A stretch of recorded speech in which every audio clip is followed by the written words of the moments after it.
Xiaomi sub-brand is all set to unleash the Redmi Note 10 series of smartphone on Wednesday.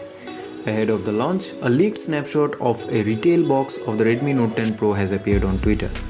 The image has revealed the appearance of the smartphone from the front and rear sides.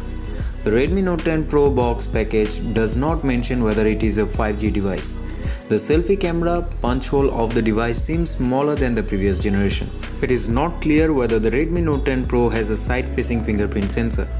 The camera module of the Note 10 Pro has 4 cameras and an LED flash unit. It is speculated to arrive in colors like blue, bronze and grey. However, in the image, the handset seems to be shown in an orangish hue.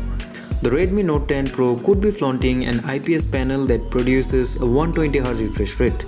There are conflicting rumors that claimed that it could be featuring an AMOLED display. The Snapdragon 732G that fueled the Poco X3 smartphone last year could be powering the Redmi Note 10 Pro.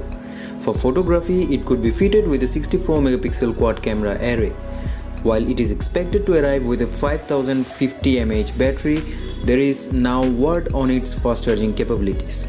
It is speculated that the smartphone may hit the Indian markets in variants like 6GB RAM plus 64GB storage, 6GB RAM plus 128GB storage and 8GB RAM plus 128GB storage. The Redmi Note 10 Pro Max could be the first 5G ready Note series phone from the brand.